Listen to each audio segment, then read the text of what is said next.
Managing Director of Society Against Sexual Orientation Discrimination, Joel Simpson, a passionate spokesperson against all forms of injustices, stressed on the reason for the crafting and implementation of such a system.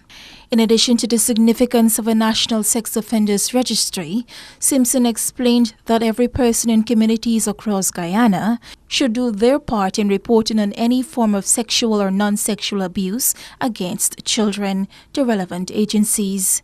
Simpson believes with both systems working together, such criminal behavior against children would be stifled, restricted, and hopefully immobilize perpetrators from carrying out such devious and hurtful acts on children. So I think Sexual Offenders Registry is helpful and necessary, but it's not the only solution to the problem. Because we have a problem in Guyana with actually bringing the perpetrators to justice. So I think that is only one part of a menu of things that need to be done. We need to improve reporting on sexual offenses.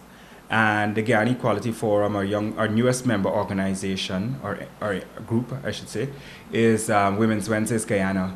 And they have developed a website that we're going to be promoting through our partners that work in the school system, where children can report sexual abuse.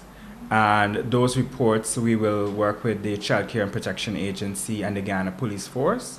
And we here at SASOD are providing free legal aid for vulnerable groups, including women and children who are victims of abuse and violence. What we need to have is the sexual offenses court working efficiently, more perpetrators being charged and punished for these crimes.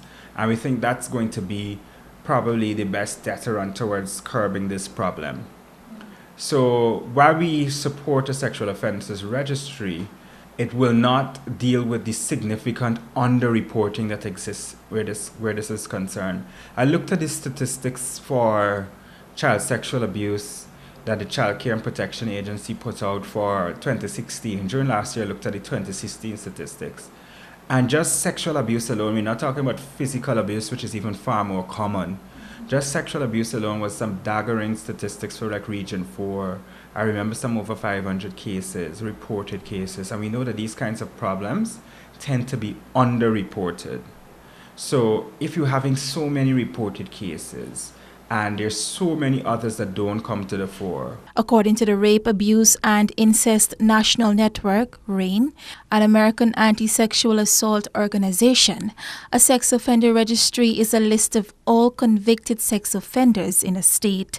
Persons can search through those lists of convicted sex offenders through the National Sex Offender public website. Sex offenders registries generally include the offender's address, physical appearance, and criminal history. Back in April 2015, a 9-year-old boy was sodomized, mutilated, and murdered at the hands of a self-confessed drug addict. Earlier in 2017, the body of a 15-year-old boy was found raped, banged, and dumped in a trench in Berbice, and several months later, reports surfaced that both a 12-year-old female child and a 2-year-old male toddler were sodomized by senior male relatives of theirs. It was in the wake of those and other similar reports that persons, especially from several non-governmental organizations like SASOD, have been calling for the government's quick intervention in addressing the issue.